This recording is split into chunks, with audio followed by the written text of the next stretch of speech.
El poema que yo elegí es Relato de Sergio Stepanski, de León de Grey. El poema tiene un epígrafe de Erik Fjordsson que dice: juego mi vida, bien poco valía, la llevo perdida sin remedio. Juego mi vida, cambio mi vida, de todos modos la llevo perdida. Y la juego o la cambio por el más infantil espejismo, la dono en su fruto, la regalo, la juego contra uno o contra todos, la juego contra el cero, contra el infinito.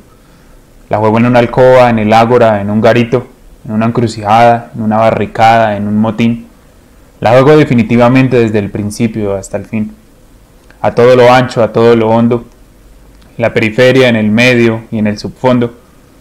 Juego mi vida, cambio mi vida, la llevo perdida sin remedio.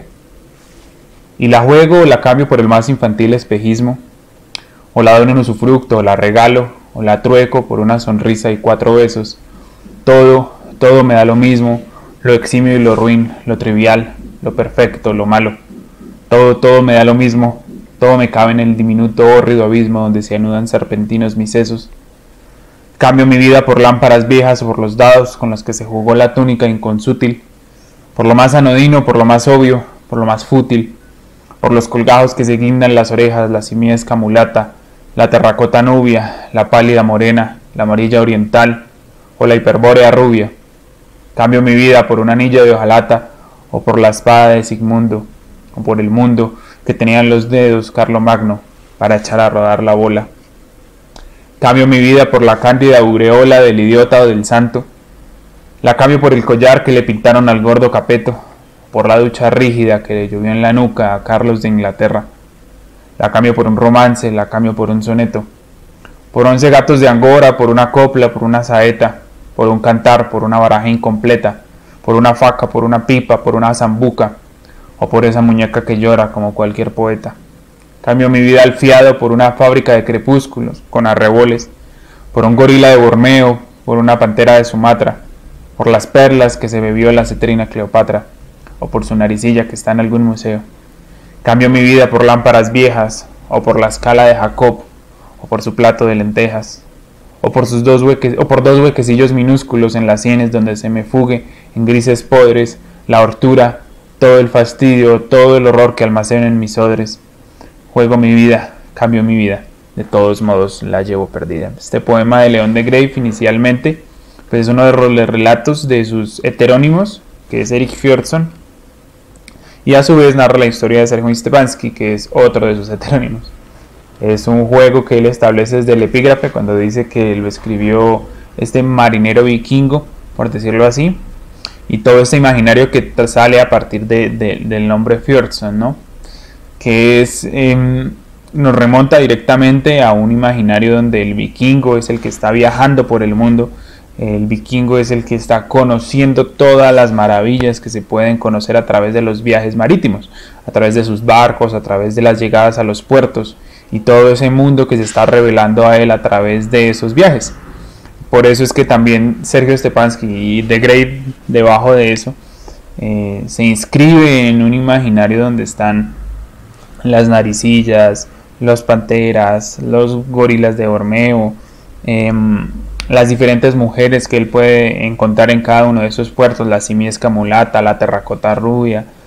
Todo eso es una manera de mostrar que esos viajes tienen algún fruto, siempre y cuando, por decirlo así, él pueda conocer algo, ¿sí? Y eso obviamente no es una cosa unilateral, por decirlo así, él no va y conoce como una persona, por decirlo así, como una especie de turista, sino que estos viajes también lo interpelan a él directamente, y es por eso que él resume sus viajes, sus poemas, o el poema en tal, en que su vida no vale nada y la puede cambiar por todo eso, mientras él pueda tener la experiencia de encontrar eso en sus viajes, ¿sí?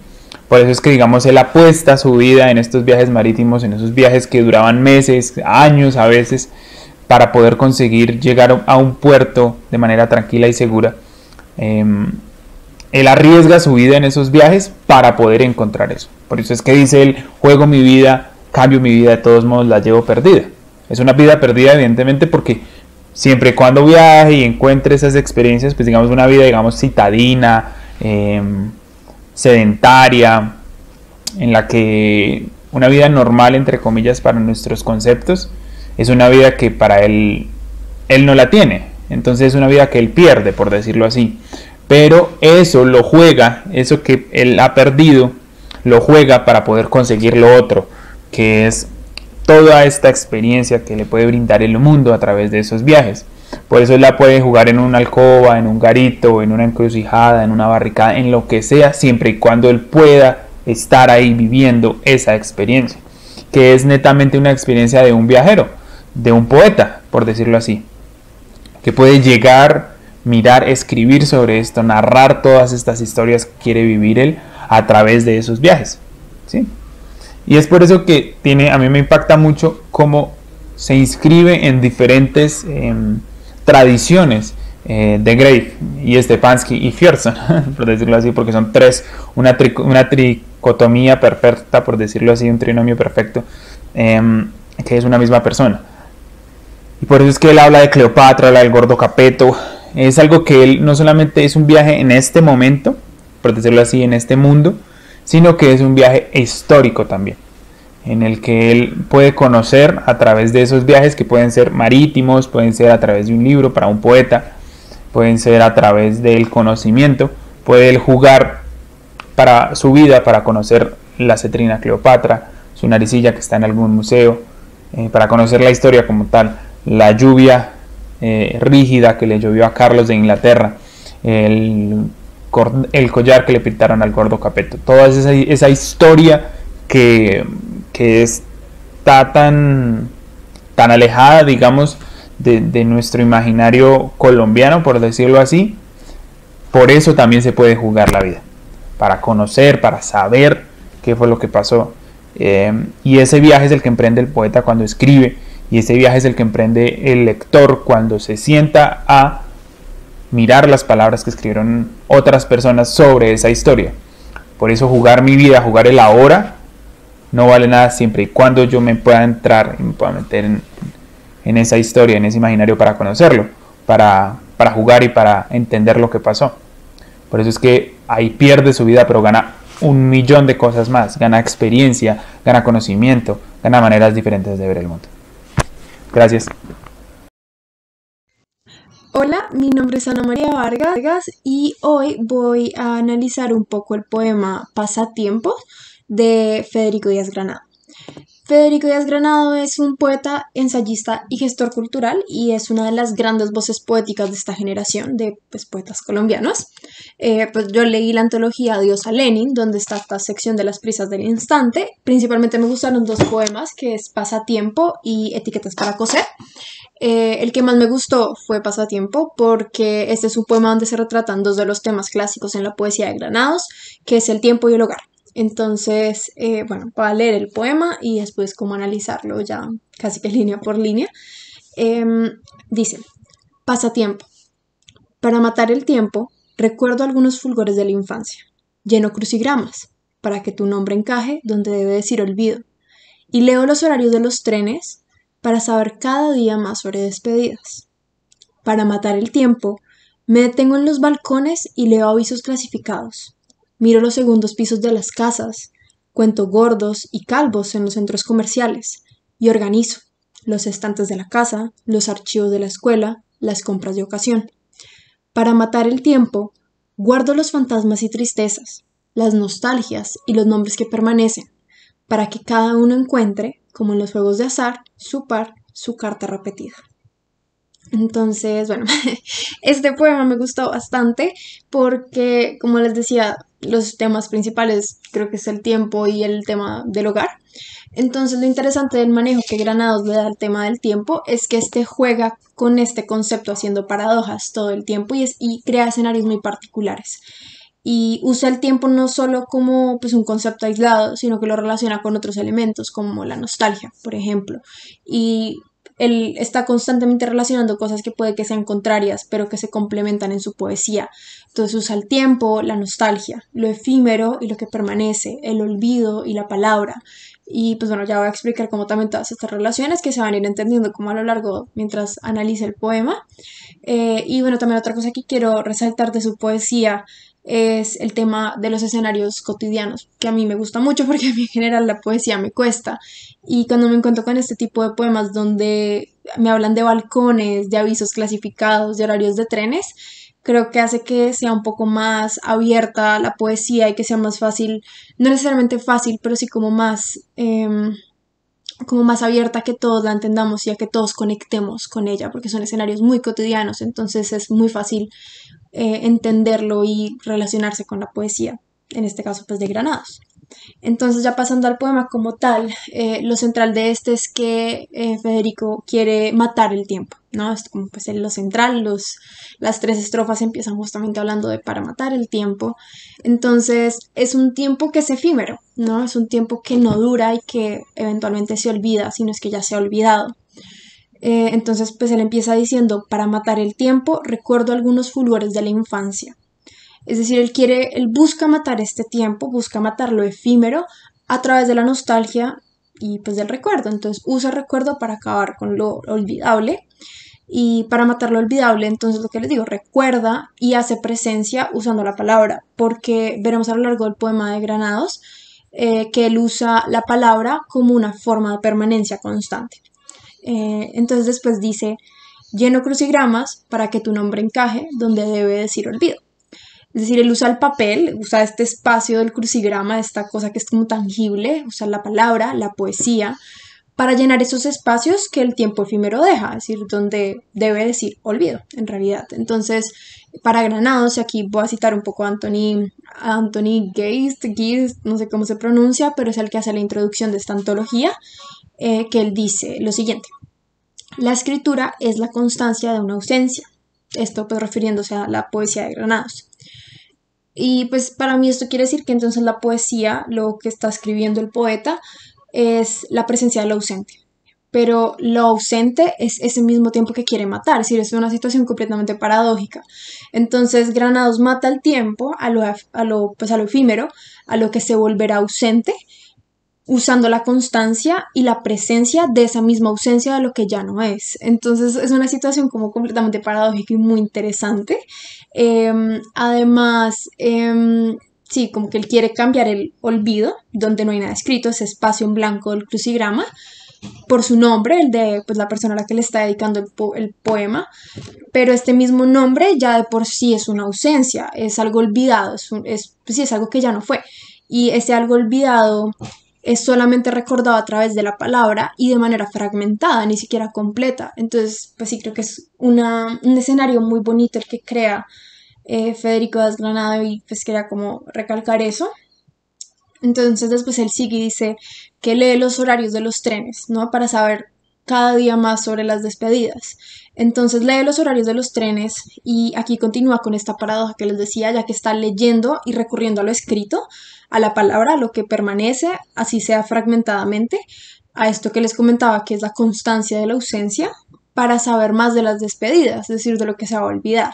Entonces usa como contrarios que se complementan constantemente y entonces pues dice que para matar el tiempo lee avisos clasificados y esto ya es la segunda estrofa y también mira el presente, es decir, mira a los gordos y calvos en los centros comerciales, mira el balcón, mira el segundo piso, los segundos pisos de las casas. Entonces está viendo lo que pasa por su calle, básicamente, a la gente. Es decir, lo que mata al tiempo efímero en esta situación, es el presente. Lo que mata al olvido es lo que está sucediendo en ese momento efímero también. Es una situación, no sé, me gusta mucho como esas relaciones que crean entre el tiempo efímero y la presencia, como que los complementa, pero también choca esos conceptos. Y luego viene otra figura clave en la poesía de Granados, que es el tema de la casa, que creo que es algo muy bonito, algo muy característico de su poesía, porque dice, y organizo los estantes de la casa, los archivos de la escuela, las compras de ocasión. Si el hogar o la casa es aquel lugar en el que se acumulan las historias y las ausencias, lo cual de por sí ya es toda una paradoja porque está llenando, está como ocupando el espacio, lo mismo que estaba haciendo con el crucigrama, de ausencias, ¿no? De olvidos, de cosas que pues ya no están, de cosas que ya no son, que ya no fueron. Entonces organiza los estantes de recuerdos, organiza las estanterías de la casa, pero es una casa llena de ausencias Y pues también, por ejemplo, las compras de ocasión, que también son cosas muy efímeras, son cosas del momento. Entonces, esa figura de la casa creo que es muy, muy interesante, hablar de una casa llena de olvidos y llena de cosas que ya no son. Luego en la última estrofa dice, bueno, se ve claramente el juego que él hace con el tiempo y la nostalgia, porque dice, para matar el tiempo guardo los fantasmas y tristezas, las nostalgias y los nombres que permanecen. Entonces, ¿dónde permanecen? Permanecen en la poesía y los hace permanecer por medio también de la nostalgia, a través de ese recuerdo nostálgico que puede que se evoque usando la palabra y usando la misma poesía.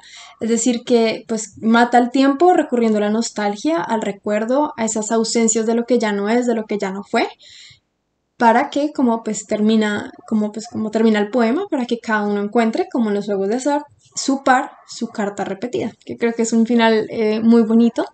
Entonces, finalmente, ya como para cerrar, este poema me gustó mucho porque creo que se ve el elemento de la ausencia, que en Granados es casi como si, es como leer como él se da cuenta de esas ausencias que está viviendo y escribe estas ausencias y las plasma, las evoca en palabras, y en este proceso de darse cuenta que está en una ausencia y decide plasmarlas, es como si encontrara una apertura a lo que es la razón y lo que es la lucidez, y creo que eso es muy valioso y muy interesante. Entonces también quiero pues como mencionar que habla de una ausencia que se percibe con el paso de ese tiempo que tanto quiere matar, y es casi como si quisiera evitar ser consciente de esa ausencia, matando al tiempo, pero para matarlo tiene que evocar a la ausencia que tanto quiere evitar. Es muy curioso, es una paradoja. Y es un poema donde se ve cómo la palabra es ese espacio donde digamos que convergen tiempo y nostalgia, donde convergen lo efímero y la permanencia, el olvido y el recuerdo, porque como les dije, la palabra es eso que evoca, eso que permite que se logre la permanencia. Entonces, la palabra es lo que perdura, así como perdura en el crucigrama que menciona en la primera estrofa, en los horarios de trenes, en los clasificados, y que también, digamos que perdura en el mismo poema que escribe Federico Díaz Granado. Y ya, muchas gracias. Bueno, hola a todos, mi nombre es Sofía Sarri Aguirre y voy a estar exponiendo El oficio de vivir de María Mercedes Carranza, quien fue poetisa y periodista colombiana, nacida el 24 de mayo de 1945 y fallecida el 11 de julio de 2003. Voy a leer el poema y luego voy a comentar algunos aspectos de este y voy a ir un poco verso por verso para ver cómo se ven reflejados. Entonces, bueno, el oficio de vivir. He aquí que llego a la vejez y nadie ni nada me ha podido decir para qué sirvo. Sume usted, oficios, vocaciones, misiones y predestinaciones. La cosa no es conmigo. No es que me aburra, es que no sirvo para nada. Ensayo profesiones que van desde cocinera, madre y poeta, hasta contabilista de estrellas. De repente quisiera ser cebolla para olvidar obligaciones, o árbol para cumplir con todas ellas. Sin embargo, lo más fácil es que confiese la verdad. Sirvo para oficios desuetos, Espíritu Santo, dama de compañía, estatua de la libertad, arcipreste de Edita. No sirvo para nada. Bueno, entonces, siento que en este poema y en general en la obra de la autora podemos percibir un pesimismo como constante. Su poesía es como un dibujo del desajuste con el mundo en el que se encuentra. Este lenguaje emotivo que utiliza deja sentir su poesía como un reflejo de lo que vive, de lo que esta narradora está sintiendo. ¿Ya? Anímicamente, el pesimismo es una constante en sus versos. En este poema deja su desesperanza plasmada, especialmente en los primeros versos. He aquí que llego a la vejez y nadie y nada me puede decir para qué sirvo. ¿Ya? Con apenas 31 años, su palabra llega prematuramente a la vejez, ¿correcto? Es un reflejo de la desilusión y el temor que refleja el título del poemario. Este poema hace parte de un poemario llamado Tengo miedo. Entonces, no creo que esto sea ninguna coincidencia. Este pesimismo es una constante es un constante estado, más bien, de insatisfacción que lleva a la poeta a sentir la desilusión que va marcando su vida hasta que llega un día a suicidarse. La autora no solo termina suicidándose, sino que el temor, el miedo, la desesperanza es algo que la acompaña a todos toda la vida y lo deja plasmado en sus obras, y siento yo especialmente lo hace de manera muy ágil en este poema. Entonces quisiera ir verso por verso para ver cómo lleva al lector en este viaje a través de sus sentimientos. Entonces vamos, dice: he aquí que llego a la vejez y nadie ni nada me ha podido decir para qué sirvo. Entonces lo primero que hace es plantear la pregunta: ¿para qué sirven las personas? ¿Será que si servimos para algo debemos de tener un único propósito en la vida? Y la respuesta inmediata que se da es que no sirve para nada. Es un instinto muy innato que la hace creer que debe obtener esta respuesta del mundo, de algo externo a ella. Saber para qué se supone que sirve su vida, y al no obtener respuesta, decide que la respuesta es para nada.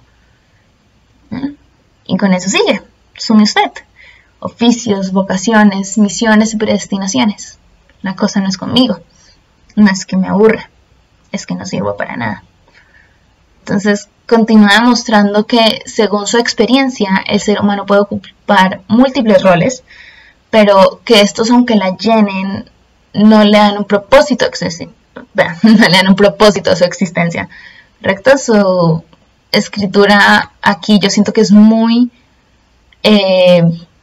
sin tapujos, sin misterios. Es un lenguaje muy franco, muy natural, que no pretende adornar la conclusión a la que llega, únicamente la expone como esta verdad a la que ha sabido llegar. Ensayo profesiones que van desde cocinera, madre y poeta hasta contabilista de estrellas. En estos versos siguientes, la poeta mira hacia adentro. Si antes giró hacia el mundo para que le dieran respuesta para qué servía, ahora mira hacia adentro, hacia esas profesiones que ha ejercido, pero incluso así es un poco desde el desapego. Dice: ensayo profesiones, como alguien que las visita y vuelve a ellas con el tiempo. Y su lección es muy curiosa, sobre todo cuando se presenta como madre y como poeta.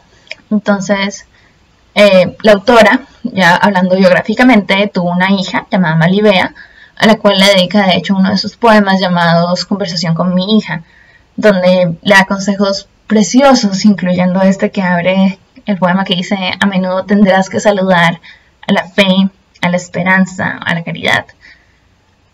Y quería tocar esto porque al decir que ella ensaya la profesión de madre, reconoce que este es un rol con el que las mujeres no nacen, ¿sí? No es como que por obra y gracia del Espíritu Santo las mujeres sepan cómo ser madres, sino que lo aprenden sobre la marcha. Se reconoce como una madre que aprende con ensayo y error, y lo cual es muy particular dentro del poema, perdón. Bueno, continúa el poema. De repente quisiera ser cebolla para olvidar obligaciones, o árbol para cumplir con todas ellas.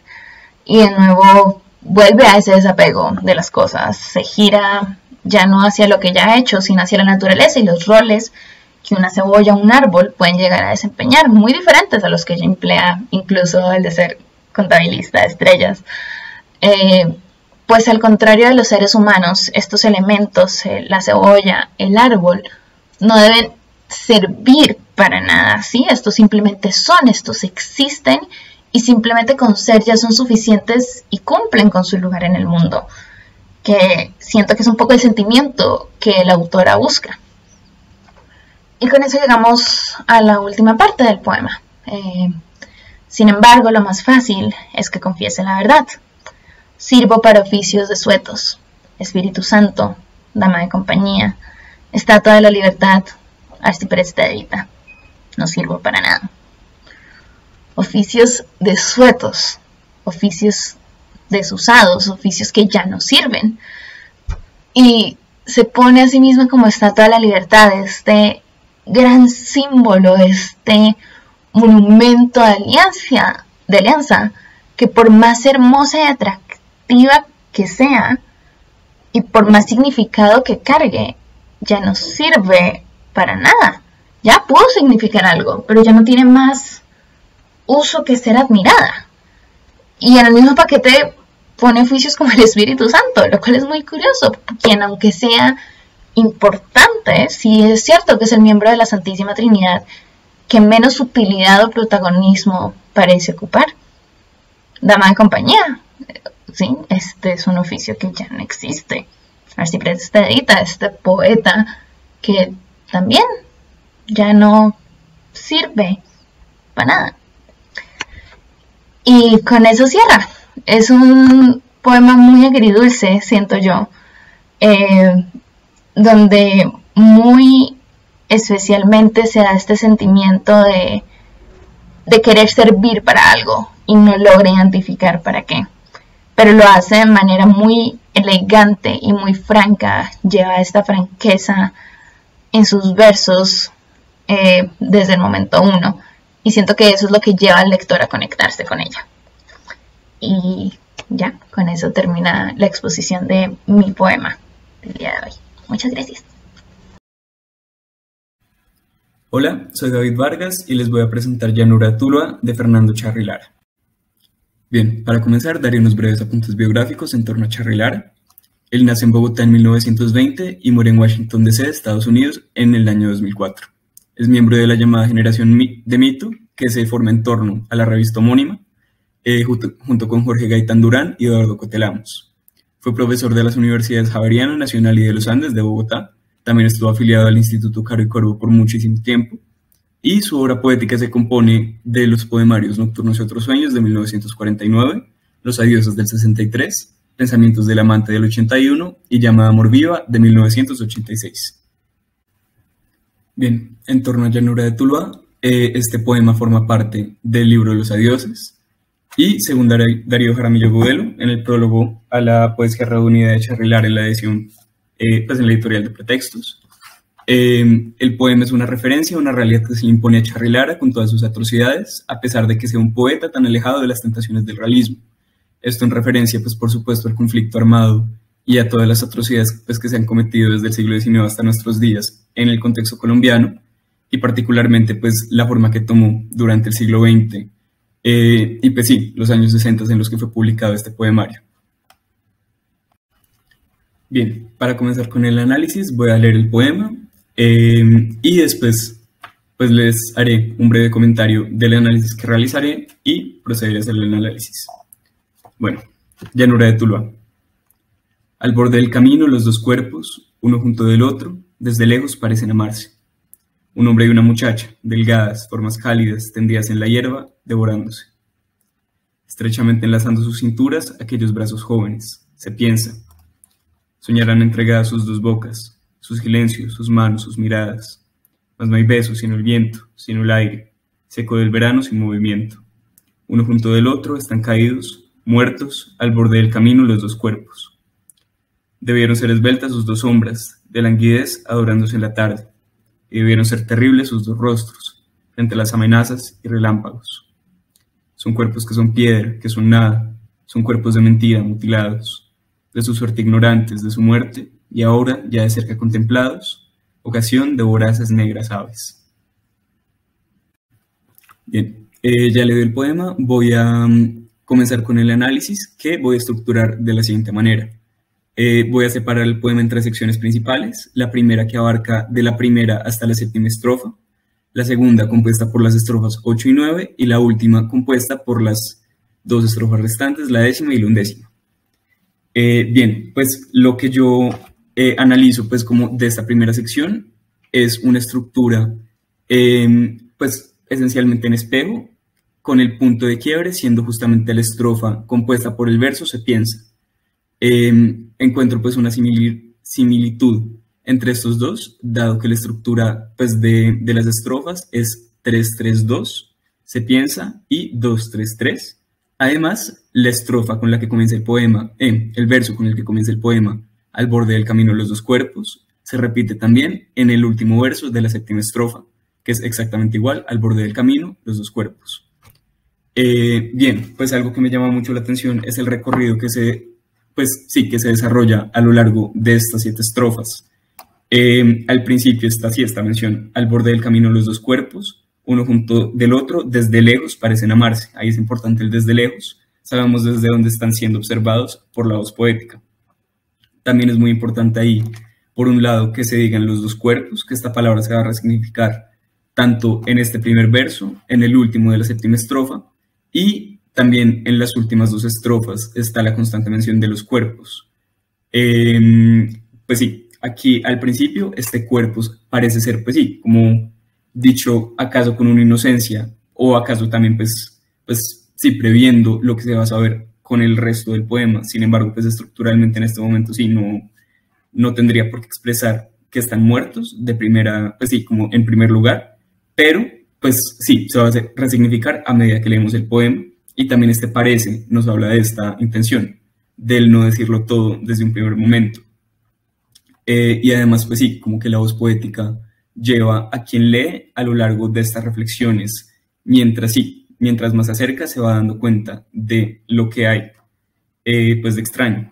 En la segunda estrofa aparece, por ejemplo, la palabra cálidas o devorándose. El cálidas le da cierta pues connotación de vida a estos dos cuerpos que se observan, y el devorándose también. Ahí está toda la connotación pues de lo romántico sexual, y pues estas dos cosas necesitan pues antes que nada la vida pues de estas dos personas, como también para que sean amantes.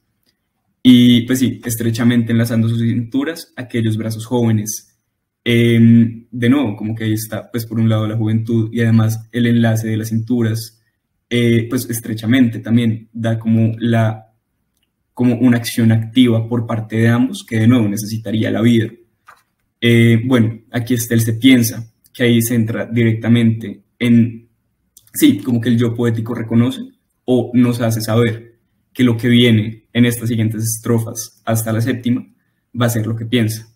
No es la realidad, sino es una realidad imaginada o una realidad interpretada, que sin embargo se va a subvertir, pues sí, con los hechos del poema. Dice, soñarán entregadas sus dos bocas, sus silencios, sus brazos, sus miradas. Les está dando vida, efectivamente, para que sueñen entregadas sus dos bocas, para que se estén besando. También como que estos silencios tengan un significado, pues en cuanto al silencio, cuando se detienen las voces por un momento, que sin embargo se va a subvertir en la siguiente estrofa, que nos dice, más no hay beso, sino el viento, sino el aire seco del verano sin movimiento. Aquí surge como cierta extrañeza en cuanto al entorno, no es lo que se esperaría. ¿Acaso pues tras ese momento pues del silencio del beso se esperarían risas, palabras? Pero no están ahí, solamente está efectivamente el viento. Y ya en la siguiente estrofa, en la séptima, está como el momento en el que esta voz poética se da cuenta de la realidad y nos la hace saber. Dice, uno junto al otro están caídos, muertos, al borde del camino los dos cuerpos. A mí personalmente pues me parece fascinante la resignificación que hay justamente con los dos cuerpos. También hay algo que me llama mucho la atención, es que aquí se dice uno junto del otro están caídos, en oposición a lo que se dice en la segunda estrofa, se dice tendidas en la hierba. También pues este tendidas le da como cierta como temporalidad a eso, o sea, pues están tendidas y eventualmente se van a levantar, pero no, aquí ya están caídos, muertos, ya no se pueden levantar, ya esa es su condición final. Y una vez más, estos dos cuerpos ya no se vuelven los dos cuerpos vivos, sino que son efectivamente los dos cuerpos que son cadáveres. Bien, aquí comienza un relato que realiza la voz poética en las estrofas 8 y 9 de los que cree que pudieron ser los últimos momentos de esta pareja. Dice, debieron ser esbeltas sus dos sombras de languidez adorándose la tarde. Ese es el instante de la vida anterior a la muerte. Y después, y debieron ser terribles sus dos rostros, eso, el momento justamente anterior a la muerte, efectivamente, como primero está como un poco este idilio, pues del amor que, una vez más, como también es un poco imaginado, porque no se sabe cuál sea la relación entre estos dos cuerpos que efectivamente están ahí. Pero bueno, afirma después, debieron ser terribles sus dos rostros frente a las amenazas y relámpagos, y ya con esas amenazas y relámpagos se da la muerte. Ahora vuelve al presente y afirma, son cuerpos que son piedra, que son nada, son cuerpos de mentira mutilados, de su suerte ignorantes de su muerte, y ahora ya cerca contemplados, ocasión de horas negras aves. A mí, pues algo que también me cautiva muchísimo de estas dos últimas estrofas, que por un lado son dolorosísimas, son el lamento por la muerte, el lamento pues por estas vidas jóvenes perdidas, y pues me llama muchísimo la atención que están construidos en decasílabos. Entonces sí, como que el poema en este punto adopta una musicalidad, como que también hay bastantes en decasílabos a lo largo del poema, pero no son constantes. Pero aquí se mantiene, aquí busca ser leído con esta métrica, con esta cadencia. Y sí, aquí está una vez más esta reflexión en torno a los cuerpos. Los cuerpos, sí, la diferencia entre un cuerpo vivo y un cuerpo muerto. Un cuerpo muerto es piedra, es nada, es de mentira, está mutilado. Y pues por último está el lamento, que pues sí, una vez más como que contrapone la vida y la muerte, pero la vida en cuanto lamento de la muerte, la vida del yo poético que está efectivamente lamentando estos cuerpos y se da cuenta de cuál, como del, sí, de la única conclusión necesaria que pueden tener estos dos cuerpos muertos, que es la ocasión de voraces negras aves, la ocasión pues de las aves de rapiña, que efectivamente van a devorar el cuerpo. Y acaso pues van a desaparecer los restos materiales, van a quedar solamente los huesos. Pero sí, como a pesar de eso, como que incluso esos huesos, y en nuestro caso el poema, es un testimonio efectivamente pues de estas atrocidades de la guerra, de estos lamentos por la vida. Y pues sí, esto que como menciona pues Jaramillo Agudelo, no abandona pues el contexto de un poeta, incluso como Charly Lara, que no se metió tanto en este realismo, y también pues en nosotros, como pues sí, personas que estamos viviendo nuestra realidad colombiana y también estamos teniendo un contacto directo con la poesía de la época. Bueno, eso sería todo. Aquí pues está la referencia de donde saqué el poema y el prólogo de Darío Jaramillo Agudelo. Bueno, muchísimas gracias por ver. Al borde de un abismo, mirando este paisaje, de Fernando Molano Vargas. Antes de que acabe el amor, ¿no podría resbalar como sin querer hacia la muerte? Mira, es bello el sol en este ocaso y es más tierno el verde en las montañas, poco antes de que lo apague la noche. Ahora que tu corazón palpita alegre, como un niño recién raptado, ¿no sería hermoso morir antes de que el raptor se harte de ti y te devuelva a la triste casa? Es bastante hondo el precipicio. Vamos, da un paso al frente. Es la hora propicia. Avanza. Este poema de Fernando Molano, publicado originalmente en 1997 en su poemario Todas mis cosas en tus bolsillos, me parece bastante impactante y creo que tengo una razón principal para elegirlo.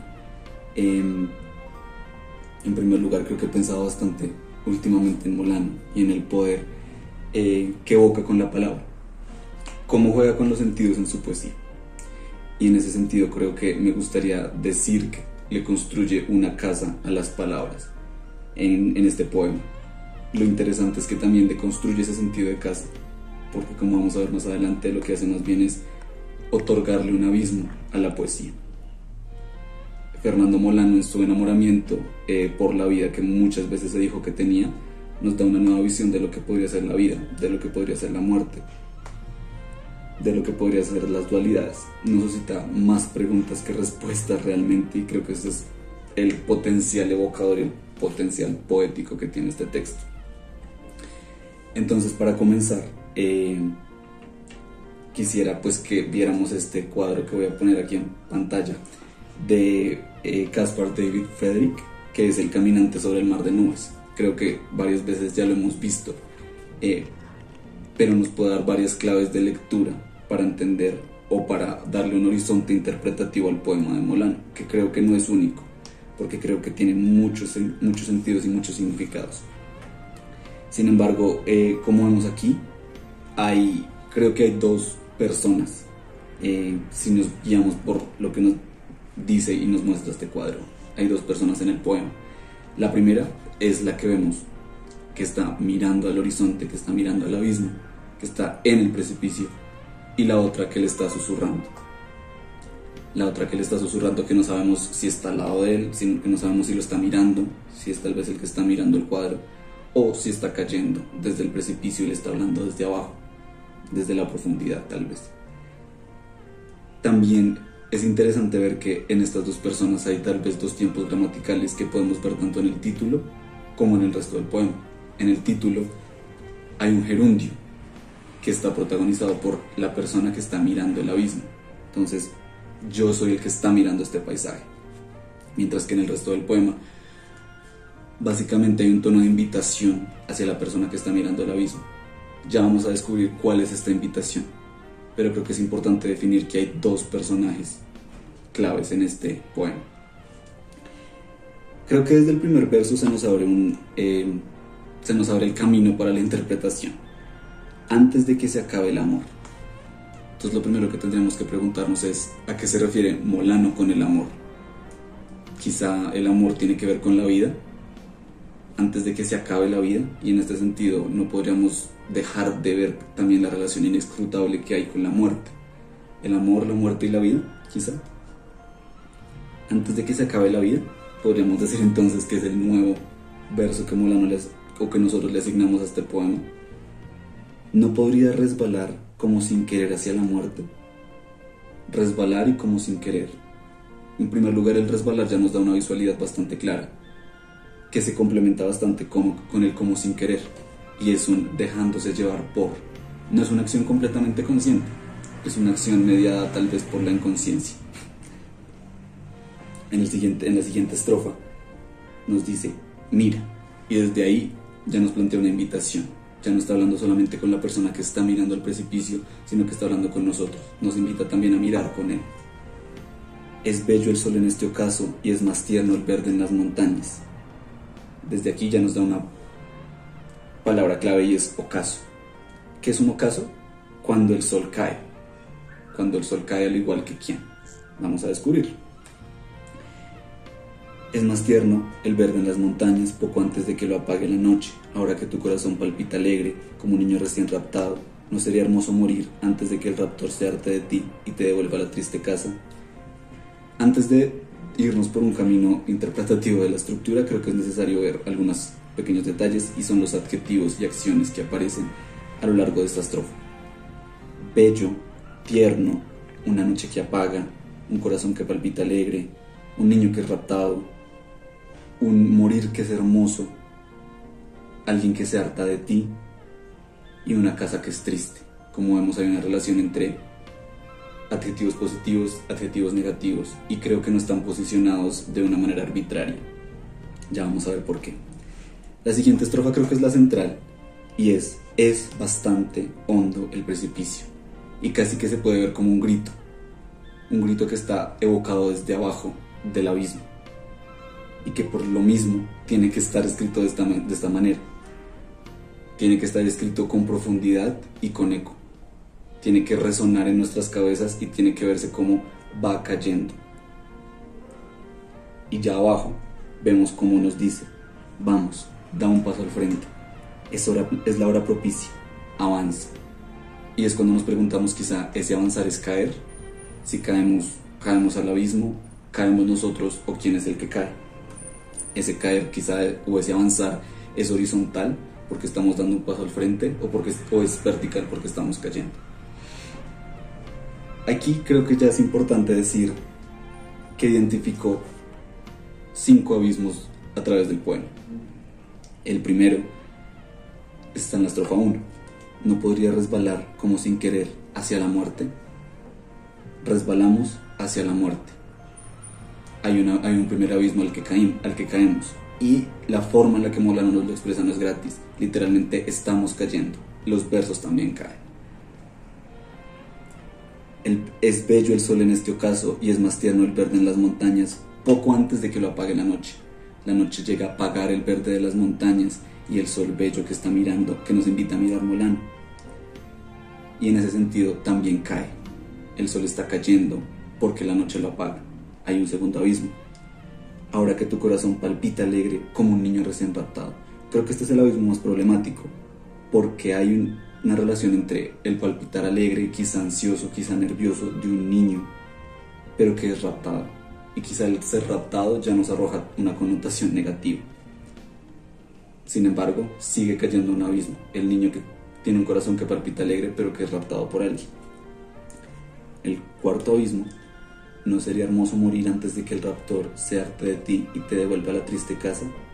Hay un hermoso morir, pero aquí vemos como el morir se empieza a deconstruir un poco, porque es hermoso. Es una figura casi oximorónica, en la que es preferible o es más bello el estar muerto antes de que el raptor se harte de ti y te devuelva a la triste casa. ¿Cuál es la triste casa? Es la vida. Y por eso es que el niño está feliz cuando es raptado, porque la vida o la muerte son tristes. Aquí también es interesante ver, como ya les dije, que la posición de los adjetivos no es gratis. En los versos antes de caer al abismo, hay adjetivos positivos: bello y tierno. Cuando cae, la noche apaga. Un corazón que palpita alegre antes de caer al abismo, y luego un niño raptado cuando cae al abismo. Un morir que es hermoso antes de caer al abismo, y alguien que se harta de alguien, y una casa que es triste cuando se cae al abismo. En este sentido, ya finalizando un poco, y luego de haber caído en este es bastante hondo el precipicio, nos damos cuenta de que efectivamente sí hay una caída, de que es vertical, de que no es un paso al frente sino es un paso hacia abajo, y tampoco es gratis la forma en la que Molano nos lo presenta. Hay un desplazamiento hacia abajo y hacia la derecha, como si se desplazara hacia el frente. Esto rescata varias temáticas del poema: la vida y la muerte, la dualidad que se presenta entre el mirar o el caer, y creo que esto termina desembocando en algo bastante claro, que es tal vez la incertidumbre, que es tal vez la dualidad, y que es la duda.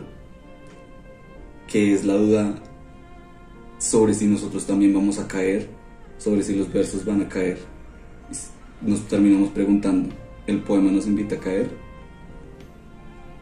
¿Caemos finalmente?